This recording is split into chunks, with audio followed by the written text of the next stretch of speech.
Welcome back, student. Now today we'll discuss on the one-dimensional steady isentropic flow. Okay, one-dimensional steady isentropic flow. And in the previous lecture video, we already discussed that velocity of sound in ideal gas, stagnation properties. So all these things we already discussed on the previous lecture video. In compressible fluid flow chapter, we already discussed that what is fluid, what is the compressible fluid, what is incompressible fluid, okay, and what is the velocity of pressure pulse actually in fluid. And the second topic was that velocity of sound in ideal gases, and what is Mach number. Mach number is the difference, Mach number is the ratio between the velocity of sound and the velocity of the fluid divided by velocity of sound or sonic velocity. And you know that if m value is greater than 1, that is called supersonic. If m less than 1, then it is called subsonic. And if m is equal to 1, then the fluid is called, or the number is called actually, if m is equal to 1, that sonic velocity or sonic. Okay, and we already discussed on stagnation properties. We know that what is stagnation properties. Now actually what is stagnation, if you ask yourself that what is stagnation property, you can learn that stagnation properties, such type of properties, or you can say stagnation enthalpy, stagnation temperature, stagnation density, like all this you can, in terms of stagnation means a fluid when restricted by some restriction by an object or by outer surface of the object, then the fluid is in a resting condition. At that moment the fluid velocity is 0, and that condition or that state is called stagnation state or stagnation, and that at particular state the property is called stagnation properties in terms of enthalpy, pressure, its volume, its temperatures. And we already discussed on that the relationship in between stagnation properties as well as the static properties. Now we'll move to the next topic, that one-dimensional steady isentropic flow. Okay, as you see that that name suggests, this is a one-dimensional steady isentropic flow. So this is a one-dimensional steady isentropic flow.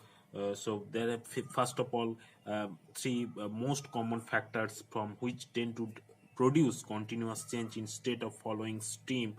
First one is change in cross-sectional area, second one is wall friction, and third one is energy effects. Okay, now the process, actually isentropic process, is called, as the name suggests, that one-dimensional steady. You know that what is steady state, all these things. Steady basically a state, actually in this state the mass flow rate as well as energy flow rate as basically as constant as a steady flow rate. And isentropic means basically reversible adiabatic process. In this process or in this flow, the entropy will be constant and the process will be reversible and adiabatic. Okay, so in these conditions, if the fluid is flow, we can analyze the one-dimensional what is the relationship of defined parameters for that. Okay, now as you know that uh, what is nozzle. First the question is that what is nozzle and what is diffuser. Okay, now nozzle is any duct. Okay, nozzle is any duct which increases the kinetic energy of fluid, actually which increases the kinetic energy of a fluid at the expense of its pressure. And a diffuser is a passage through which, so basically a nozzle is something in which you can say that it increases the kinetic energy of fluid at the expense of its pressure. And its diffuser is its reverse things. Diffuser is a passage through which a fluid losses is all of its kinetic energy, or maximum amount of kinetic energy losses are there, and gains its pressure. So this is the basic defines nozzle. By nozzle, basically a duct. Okay, first of all it's a duct which increases the kinetic energy of a fluid, at the expense of its pressure. And a diffuser is a passage through which a fluid losses kinetic energy and gains pressure. So this is the basic difference in between nozzle and diffuser. and the same duct or passage may be a nozzle or diffuser. Okay, the same duct, actually any duct you can say it is nozzle, or you can say diffuser, depending on it, or depending on its end conditions, now.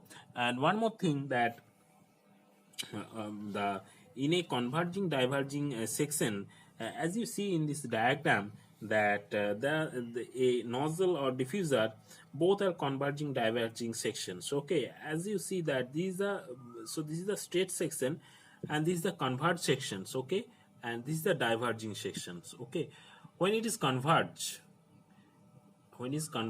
so at the expanse of its pressure, it increases its kinetic energy. At that time it is a nozzle. At the same time, when its pressure, that gains pressure with loses kinetic energy. So in this section it loses the kinetic energy, but the pressure is increased. So this is actually in diffuser section. So depending on the end condition of the duct, you can say that it may be a nozzle or it may be a duct. Okay, and the minimum cross sectional, so this is the minimum cross sectional area in a duct. So this is the total duct in sections. This is the minimum cross sectional area. This cross sectional is called throat. Okay, now, so this is called throat. Now you can apply, as you know, that the minimum for the control volume, suppose at this condition, if the fluid is slow, the fluid parameters is pressure is P here, temperature T, and density is rho. Now when it passes through a particular control volume section, if you assume is a control volume section near to the throat section, now the pressure will be increased in the throat section. That will be P plus dP, temperature will be T plus dt, and density will be P plus d rho from P, T, and P. Okay, now from the stagnation property relationship, and from the knowledge of stagnation property, as you know that the stagnation enthalpy is constant. Okay, stagnation enthalpy, you know that stagnation enthalpy is designated with H0. That is nothing but H plus V square by 2. It is already proved in the previous lecture video.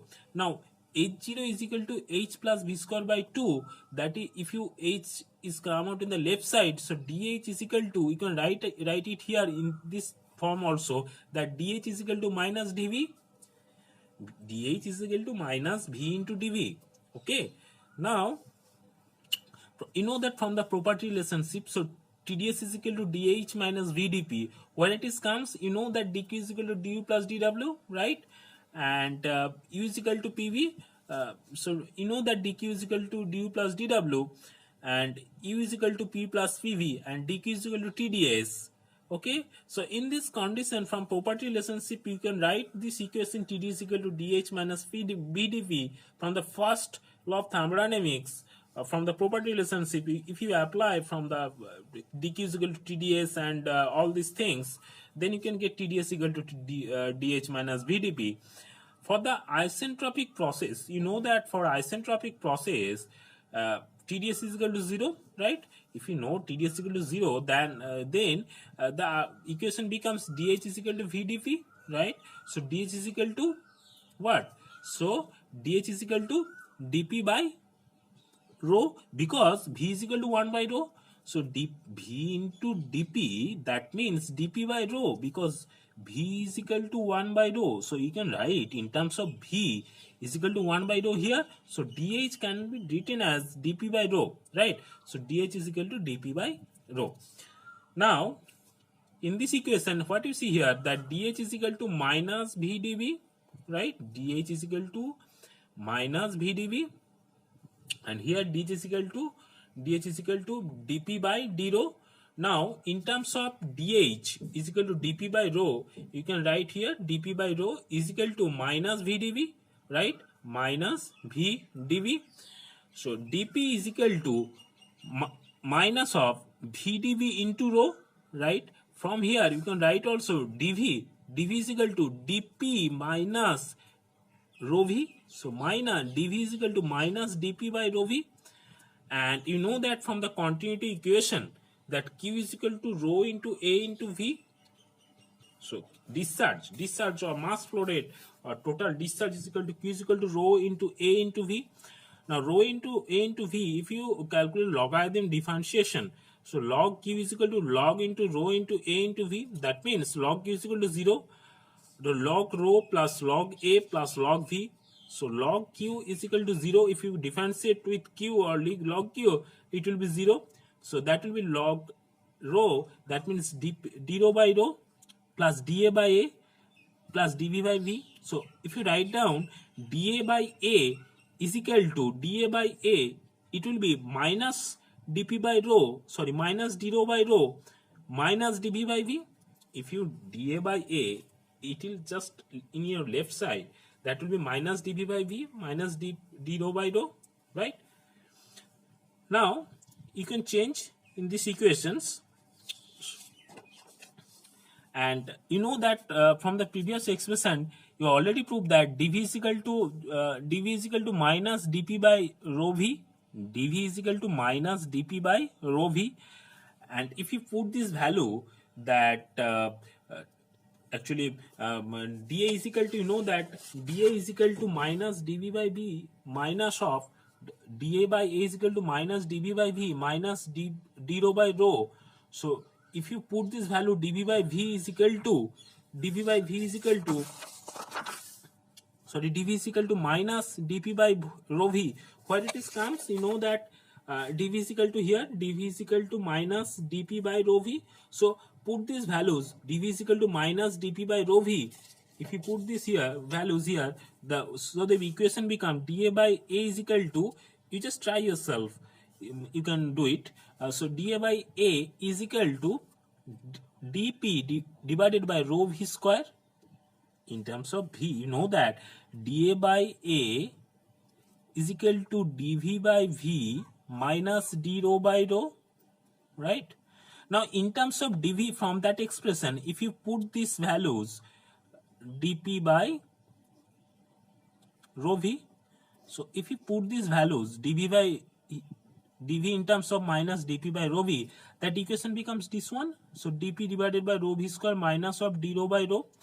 If you common out here that d rho by rho V square, it will becomes that 1 minus dP by minus d rho by dP into V square. Okay, so equation becomes dA by A into d rho by rho V square in the bracket 1 minus, from the previous on the first class of the compressible fluid flow chapter, that C is equal to under root of dP by d rho. You know that it is already proved, just check it out. And if it is happened, so C is equal to under root of dP by rho, so C square will be dP by d rho. So dP by d rho is equal to, you can also write, it is dP by d rho. So if you can reverse on this section, d rho by P, it will written as 1 by C square. So here d rho by P. So in terms of d rho by P, you can write down V square by C square. Okay, here it is d rho by P.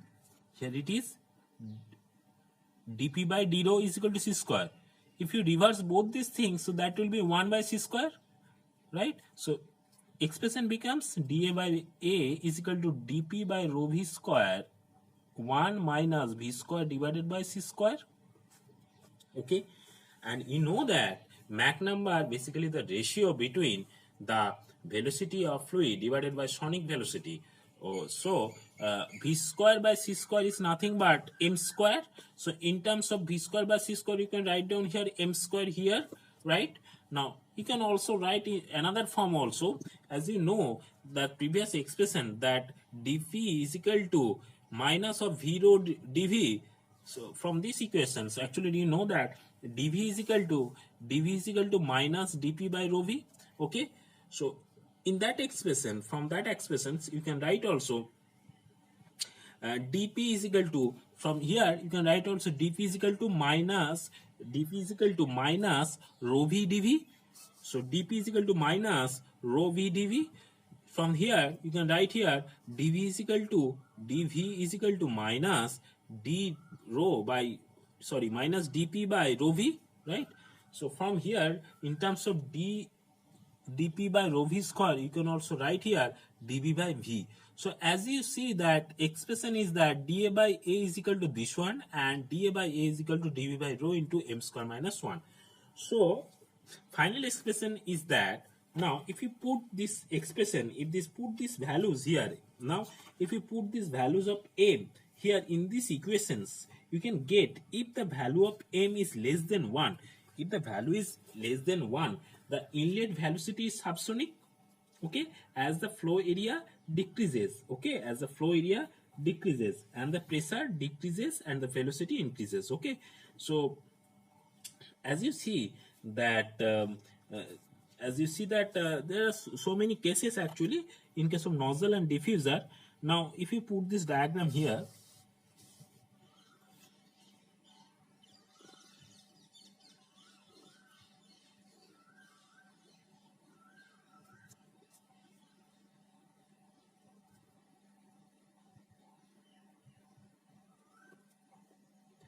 for subsonic velocity m is less than 1 for nozzle. So this is the nozzle picture. So the cross section increases, now cross section decreases. Now in this case also,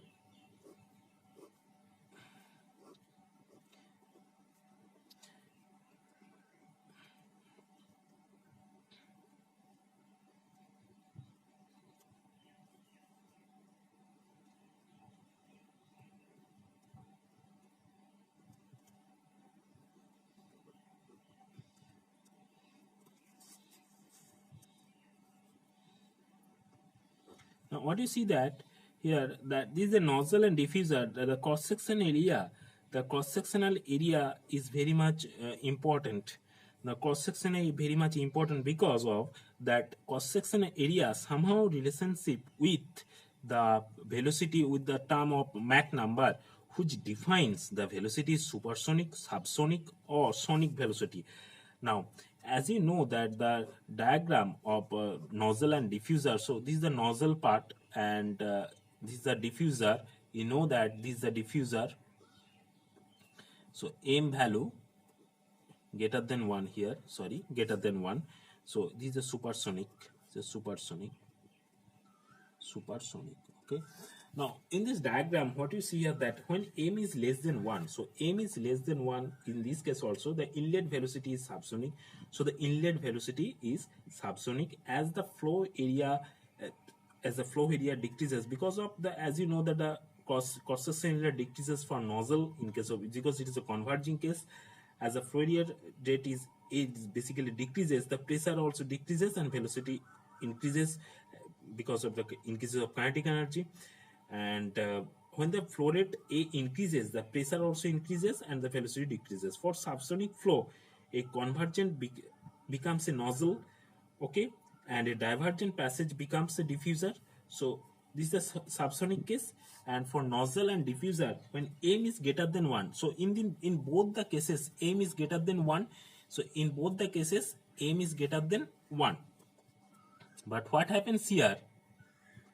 Here it happens that the inlet velocity is supersonic for in case of nozzle, and the inlet velocity also for inlet velocity is also supersonic as for diffuser also, okay.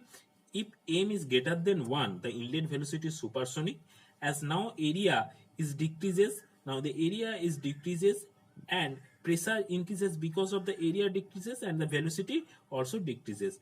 Now as the flow area A increases, the pressure decreases and the velocity increases. So for supersonic flow, that a convergent passage is a diffuser and a divergent passage is a nozzle, okay. And for when m is equal to 1, for subsonic flow, convergent passage becomes nozzle and divergent passage becomes, sorry, so this is diffuser and this is nozzle, I am sorry. So for for subsonic flow, the convergent passage is becomes nozzle and the divergent passage become diffuser. So this is the divergent passage becomes diffuser, okay. And for supersonic flow, you know that if m value is greater than 1, if m value is greater than 1, for this case m value is greater than 1, the inlet value is supersonic, and for supersonic flow a convergent passage is a diffuser. So convergent passage is a diffuser, and a divergent passage, so this is a divergent passage, a nozzle. Okay, for this case. Okay, thank you very much for listening and watching me, and goodbye.